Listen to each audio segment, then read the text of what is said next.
Hello, I'm Henry Nutt, author of 7 Principles, Creating Your Success in the Construction Industry. And today I wanted to talk to you about one of my chapters. It's called Small Beginnings, or better known as having to start somewhere. And so, if you don't know me, I've been in the construction industry for almost 37 years now.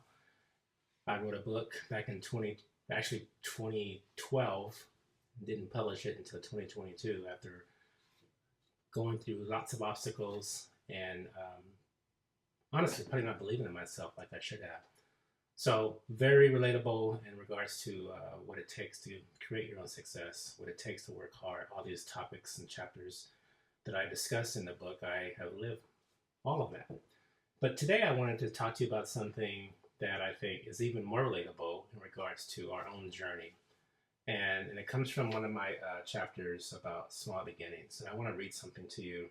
It's out of page 14. And it says, as we begin any new journey, we usually pursue becoming something more, someone more significant, or someone altogether new. This is a good thing and ultimately drives us to become more than we are today. However, if we focus too much on how far we have to go to accomplish the goal, we can quickly become discouraged. Our current conditions have a strange way of reminding us that not only do we have a long way to go to arrive at our long-term goal, but it will also cause us to question if we can truly make it there. I want to pause there, and I want you to walk with me for a few minutes and just, what does that mean for you? And first, what does it mean to me? The obvious is true, is that when we start something, we can always look at where we want to be. And as we begin to take those steps to get there, we get tired, we get weary, we get weak, we're reminded of our past. It's hard. I'm in a new journey in my life in regards to even how I communicate this book. It took me, like I said, 10 years to finish it, not because it was necessarily hard, but I stopped believing in the message. And that became bigger than anything. And as much as I had done in the industry, even me at that point, just kind of put it on the shelf and said, no one's going to read this. And so today I find myself in this new struggle of promotion. I'm not one to look for fame and fortune and be on the stage and being recognized by people. That's not why I got into this industry or why I even began to speak about it more profoundly. It's just because I believe in the message. I believe in what it stands for. And it's part, really, me doing this whole thing. And so as I find myself thinking about how do I promote this story, this message, it means me getting in front of a camera, talking to you, this audience who will be there or may not be there, to either say identify with that or this is a bunch of hogwash, and learning how to navigate through those inner voices that kind of say like, why are you doing this, Henry? It's a waste of time. Nobody's going to listen to it. The same very things that I dealt with when I was trying to get it done, to write the book the first time and actually get it published. And it took some folks that I ran into to remind me of the story, to remind me of a good message that it never dies. And so I find myself today trying to figure out, how do I carve out time to be consistent in sharing this message with my audience? And that is my new beginning.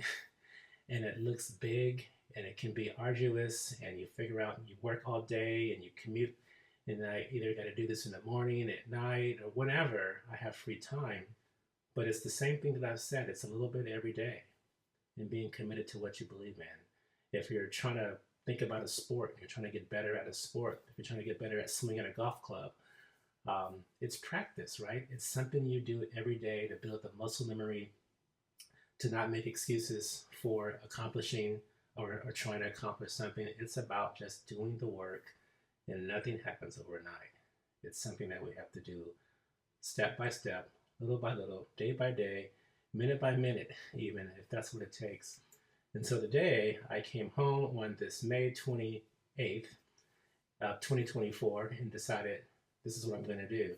I'm going to come to my room. I'm going to sit here behind my wall, and I'm going to talk to my audience for however long it takes me to just read this excerpt out of my book that speaks to me even, and hopefully one of you can identify with starting somewhere, with knowing what is that goal, what is that North Star, what is that thing you envision of yourself doing and accomplishing in the construction industry or in any aspect of your life. What are you doing every day to get better? How are you building that muscle? How are you pushing through the resistance? How are you making sure that you make the best out of your day? Does that mean every day you're going to be perfect and get it right? It doesn't, but y'all got to start somewhere. And that message that I use of not to despise the day of small beginnings. It comes out of the Bible, actually. And it's a great reminder of, like, we all have to start somewhere. We all have to have a place of a beginning. And that beginning is small. And it seems insignificant, but it's not. It's the most important thing that we'll ever do, is to start something. And we have to recognize what that looks like in our lives and what it means, and the very significance of breaking a cycle or just changing how you address issues or come to the table, how you think by expounding your knowledge with reading or hanging around people that stretch you. Whatever that new thing is, it's going to help you build that muscle. It's going to help you be encouraged and build some confidence in something that maybe you feel like, is it worth it? I can't do this. I get it. I get it. And no, it's not easy. And there's some kind of pressure that we put on ourselves. Sometimes we need zero help from the outside world. We become our own worst enemy and figure out how to stop on our own. Maybe it's because it's what we've seen in our lives. Maybe it's because of the experiences that we've had. Maybe it's because we've never had an example of what it looks like to actually get yourself out of your own rut. All those things, right? And that's another chapter we'll talk about not being a victim to those things. But today, it's about you stepping out of your shell. It's about you identifying the things that hinder you from focusing on that valuable time. This is not going to take me forever to make this video. I'm not trying to make it perfect. I'm trying to be genuine, and hey, this is what it is. And those who want to hear it will listen. Those who don't won't listen to it, and that's fine. But it's about me recognizing I got to start somewhere. I got to be consistent.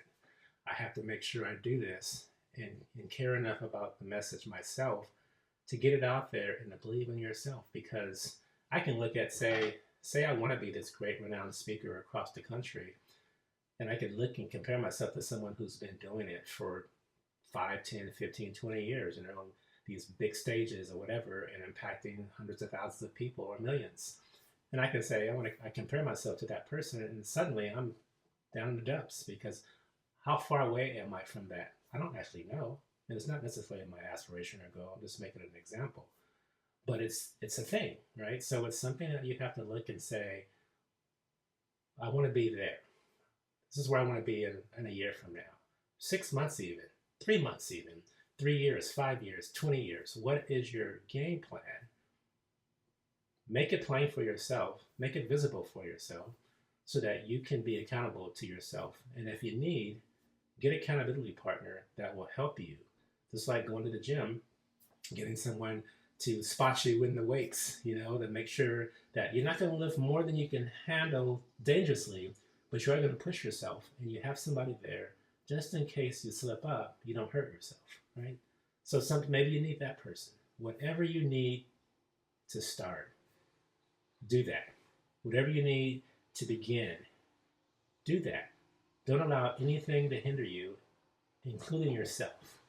Recognize how important whatever it is you're trying to accomplish, how important that thing is for your life, for your family, for your future, for the people who aren't even in your life yet, for the children that you may have one day that are going to see you as a hero because you started.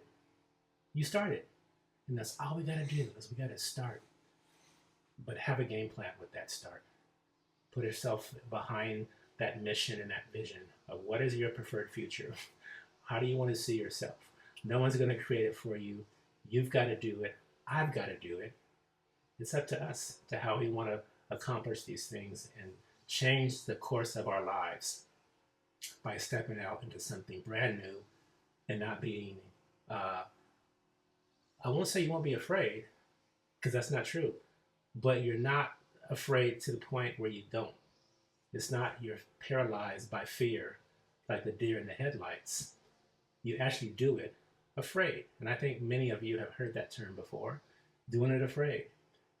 I've jumped out of an airplane years and years ago with a tandem partner, but I jumped out 13,000 feet. I was very afraid, but it was one of the most exhilarating experiences that I have ever had in my life. I'm not sure I want to do it again, but I did it, right? And I did it very much afraid. And like most things that require something from us that is significant, that have substance, that could change the course of our lives, they're not going to be handed to us. They're going to require work, commitment, something that pulls something out of your soul. And it makes you afraid. But don't give up. And don't talk yourself out of what you are destined to do and become. If it's construction, if it's being a carpenter or sheet metal worker, a plumber, a pipe fitter, mason person, whatever you are looking to do with your career, with your life, you will have to start. And the other part of that is not to quit. But today, I just want to talk about starting. I want you to pick up that mantle. I want you to sit down and write the things, one word on a piece of paper that you can look at. I'm not even talking about creating a vision board. I don't want to make it arduous and complex. I want to make it simple for you. One thing that you can put on the board, in your wall, in your room, in your mirror. For years, I had to put something on my wall of who I am, and I wasn't that person yet. But I had to become that in my heart, in my mind, in my spirit. I had to see it, and I had to finally say, step out. And much of what I've done, that's in this book here, has been about having to start something.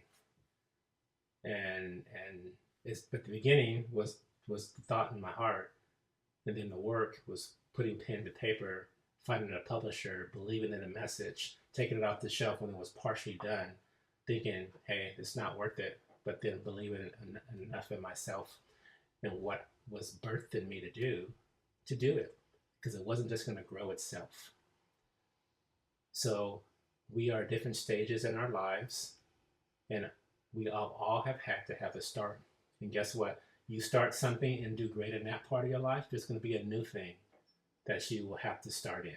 And this is what that is for me. This is a new beginning of trying to step out and be committed to this effort of marketing, of getting the message out, of sharing my story with people, of believing in it enough that people want to listen to it, that they care about it. Yes or no? But the first part of it is me first believing in myself enough to sit here and talk to this camera and actually broadcast this out on social media, because I believe in the message and I know what I've done to get me to where I'm at, in the village of people that have surrounded me my entire life, different stages of my life, to encourage, motivate, build me up, give me that leg up, whatever it was I needed at different times. But I wouldn't have had any of that if I was sitting in the corner not starting somewhere. So get your start on. Get your start on. Start something, believe in what it is, have a game plan. If you fall down, remember that bicycle that you started riding without training wheels. You fail. Most of us have fallen when first learning how to ride a bike. We're never perfect when we start, but we get better at it if we don't quit. So start somewhere. Don't despise your small beginning. You're not supposed to be perfect when you start. And expect that. Expect some hardships. Expect some trip-ups. Just don't quit. Keep pressing. That's what I'm going to do. You have a great day.